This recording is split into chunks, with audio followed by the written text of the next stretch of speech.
Hello students, बेटा हम class 12th में पढ़ेंगे व्यवसाय अध्ययन। इसमें चैप्टर नंबर 12 निकाल लेंगे आप। चैप्टर नंबर 12 है आपका पेज नंबर 186 पर। उपभोक्ता संरक्षण, कंज्यूमर प्रोटेक्शन। उपभोक्ता क्या होता है? उपभोक्ता से आशय उस व्यक्ति से है जो किसी वस्तु या सेवा का उपभोग अपनी किसी प्रकार की आवश्यकता को संतुष्ट करने के लिए करता है। जैसे कोई भूखा व्यक्ति खाना अपनी भूख मिटाने के लिए खाएगा, कोई मरीज डॉक्टर से दवाई या फिर सेवा अपने मर्ज को दूर करने के लिए प्राप्त करेगा आदि। अतः जब कोई व्यक्ति अपनी किसी प्रकार की आवश्यकता को संतुष्ट करने के उद्देश्य से किसी वस्तु का उपभोग करता है तो वह व्यक्ति उस वस्तु का उपभोक्ता कहलाता है। परंतु यदि कोई व्यक्ति विक्रय प्रयोजन से अथवा वाणिज्यिक उद्देश्य के लिए कोई वस्तु या माल खरीदता है तो वह उपभोक्ता नहीं माना जाएगा। वो उपभोक्ता क्या होता है बेटा? जैसे कोई वस्तु हमने क्रय की है और उसे उपभोग करने वाला उपभोक्ता होगा। लेकिन ऐसा होता है ना, बहुत से व्यापारी ऐसे होते हैं, माल खरीदते हैं, माल खरीदने के बाद किसी दूसरे को बेच देते हैं, तो वो उपभोक्ता नहीं कहला जाएगा, क्योंकि उसने माल खरीदा लेकिन उसका उपभोग नहीं किया, उसका यूज नहीं किया है। ठीक है, तो उसे उपभोक्ता कौन कहलाएगा? जो उस वस्तु को उपभोग करेगा।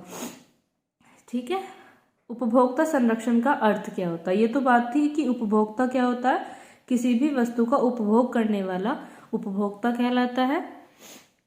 फिर है उपभोक्ता संरक्षण का अर्थ। उपभोक्ता संरक्षण एक प्रकार का सरकारी नियंत्रण है जो उपभोक्ताओं के हितों की रक्षा करता है। आज उपभोक्ता जमाखोरी, कालाबाजारी, बिना मानक की वस्तुओं की बिक्री, कम नापतोल आदि संकटों से घिरा हुआ है। अतः इन सभी समस्याओं से निपटने हेतु सरकार द्वारा उपभोक्ता के हित के लिए विभिन्न कानून बनाए गए हैं। परंतु जो लोग गैर कानूनी कार्य करते हैं, जैसे जमाखोरी, कालाबाजारी, मिलावट आदि को तो राजनीतिक संरक्षण प्राप्त हो जाता है और ग्राहक न्याय प्राप्त करने के लिए सरकार पर निर्भर हो जाता है। इसलिए उपभोक्ता के हित को ध्यान में रखते हुए उन्हें धोखाधड़ी, ठगी आदि से बचाने के लिए ही उपभोक्ता संरक्षण कानून बनाया गया। उपभोक्ता संरक्षण जो है बेटा, ये सरकार द्वारा उपभोक्ताओं के हित के लिए बनाया गया है, जिससे कि ग्राहक के साथ धोखाधड़ी, कालाबाजारी, जमाखोरी आदि न हो। इन सब से बचाने के लिए सरकार द्वारा जो कानून बनाया गया वो है उपभोक्ता संरक्षण। उसे किसका नाम दिया गया? उपभोक्ता संरक्षण। उपभोक्ता संरक्षण का महत्व क्या होता है? उपभोक्ता को बाजार का राजा कहते हैं। बाजार में उपभोक्ता का एक विशेष स्थान होता है। उपभोक्ता के बिना बाजार की कल्पना करना भी असंभव है। इसी कारण उपभोक्ताओं के हितों की रक्षा करना अति आवश्यक हो जाता है। उपभोक्ता संरक्षण का कार्यक्षेत्र बहुविस्तृत है, जिसके अंतर्गत उपभोक्ताओं को अनेक अधिकारों के संबंध में शिक्षित करने के साथ ही साथ उनकी शिकायतों का निवारण करना भी सम्मिलित होता है। उपभोक्ता संरक्षण ग्राहक व व्यवसाय दोनों के लिए एक विशेष स्थान रखता है।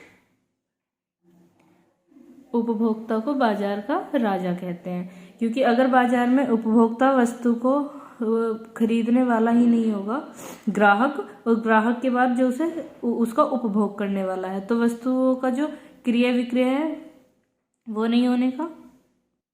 इसीलिए बाजार में उपभोक्ताओं का जो महत्व है वो महत्व बहुत अधिक होता है। इसीलिए उपभोक्ता को बाजार का राजा कहते हैं। उपभोक्ताओं के हितों की रक्षा करना अति आवश्यक हो जाता है, क्योंकि उपभोक्ता संरक्षण का जो क्षेत्र है, वो कार्य क्षेत्र है, वो बहुत विस्तृत है, जिसके अंतर्गत उपभोक्ताओं को उनके अधिकारों के संबंध में हमें शिक्षित कराना होता है, और शिक्षित कराने के साथ साथ उनकी जो शिकायतें होती हैं उनका निवारण करना भी सम्मिलित होता है। उपभोक्ता संरक्षण ग्राहक व व्यवसाय दोनों के लिए एक विशेष महत्व रखता है। नेक्स्ट पेज पर है आपका उपभोक्ता संरक्षण के महत्व को निम्नलिखित दो भागों में विभक्त किया जा सकता है। उपभोक्ता की दृष्टि से। उपभोक्ता की दृष्टि से जो उपभोक्ता संरक्षण का महत्व है वो निम्न प्रकार है। पॉइंट नंबर फर्स्ट है उपभोक्ता की अज्ञानता। उपभोक्ता संरक्षण द्वारा उपभोक्ताओं को उनके अधिकार एवं कानूनों नियमों के प्रति शिक्षित कराया जाता है। जो उनके अधिकार और कानून या नियम है उनके प्रति जो अज्ञान है, उपभोक्ता जिन्हें नहीं पता है, उन्हें उनके प्रति शिक्षित कराया जाता है। उपभोक्ता संरक्षण उपभोक्ता को जागरूक करता है, जिससे उपभोक्ता अपने हित की रक्षा हेतु आवश्यक एजेंसियों से संपर्क स्थापित करता है, उससे जानकारी प्राप्त करता है तथा आवश्यक व उचित कार्यवाही करता है। असंगठित उपभोक्ता भारत एक विकासशील देश है और यहाँ कई उपभोक्ता संगठन है, परंतु उपभोक्ता संगठित नहीं है क्योंकि उपभोक्ता सभी वर्ग व धर्म के होते हैं। वर्तमान में संगठन उपभोक्ता संरक्षण की दिशा में कार्यरत न होकर धन कमाने की ओर आकर्षित होते हैं। ऐसे में सरकार द्वारा उपभोक्ता का संरक्षण अति महत्वपूर्ण हो गया है। यह हम जानते हैं बेटा कि भारत जो है वो एक विकासशील देश है और यहाँ कई उपभोक्ता संगठन है, परंतु जो उपभोक्ता है वही संगठित नहीं है क्योंकि जो उपभोक्ता है वो सभी वर्ग के और सभी धर्म के होते हैं, अलग अलग धर्मों के होते हैं। वर्तमान में संगठन उपभोक्ता संरक्षण की दिशा में कार्यरत न होकर धन कमाने की ओर आकर्षित है। ऐसे में सरकार द्वारा जो उपभोक्ता का संरक्षण है वह अति महत्वपूर्ण हो गया है। पॉइंट नंबर 3 है उपभोक्ताओं का शोषण। विक्रेता द्वारा ग्राहकों का असुरक्षित वस्तुओं में मिलावट, कालाबाजारी, जमाखोरी, झूठे विज्ञापन एवं अनुचित व्यवहार द्वारा शोषण किया जा रहा है। उपभोक्ताओं का शोषण एक प्रवृत्ति बन गई है और शोषण प्रवृत्ति किसी भी देश के लिए हानिकारक ही होती है। अतः इस प्रवृत्ति पर रोक लगाने हेतु उपभोक्ताओं का संरक्षण अधिक महत्वपूर्ण हो गया है। फिर है का फर्स्ट, व्यवसाय की दृष्टि से। पहले तो था अब उपभोक्ताओं की दृष्टि से उपभोक्ता संरक्षण क्यों आवश्यक है। फिर है व्यवसाय की दृष्टि से, व्यवसाय का दीर्घकालिक हित। पॉइंट नंबर 2 है व्यवसाय समाज के संसाधनों का उपयोग करता है। पॉइंट नंबर 3 है सामाजिक उत्तरदायित्व।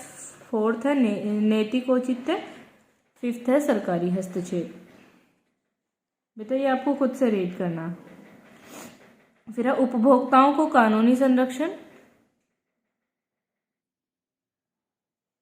उपभोक्ताओं को संरक्षण प्रदान करने तथा उनके हितों की रक्षा करने के लिए भारत सरकार द्वारा कई कानून पारित किए गए हैं। इनमें से मुख्य नियम और कानून क्या क्या हैं जो भारत सरकार द्वारा कानून बनाए गए हैं। फर्स्ट है उपभोक्ता संरक्षण अधिनियम 1986। उपभोक्ता संरक्षण अधिनियम 1986 के अंतर्गत उपभोक्ताओं को वस्तुओं और सेवाओं के उपयोग किए जाने हेतु सुरक्षा का अधिकार प्रदान किया गया है। यह अधिनियम उपभोक्ताओं को वस्तुओं और सेवाओं के उपभोग से संबंधित दोषपूर्ण वस्तुओं, घटिया स्तर की वस्तुएं, अनुचित व्यापार क्रियाओं तथा अन्य प्रकार के शोषण के विरुद्ध सुरक्षा प्रदान करता है। इसके अंतर्गत 3 स्तरीय तंत्र की स्थापना की गई है जो निम्न है: जिला स्तर पर जिला फोरम, राज्य स्तर पर राज्य आयोग तथा राष्ट्रीय स्तर पर राष्ट्रीय आयोग। ये जो उपभोक्ता संरक्षण अधिनियम है इसके अंतर्गत उपभोक्ताओं को वस्तुओं और सेवाओं के उपभोग से संबंधित जो दोषपूर्ण वस्तुएं होती हैं, घटिया स्तर की या अनुचित व्यापार क्रिया, उन सबके शोषण से सुरक्षा प्रदान करते हैं। ठीक है।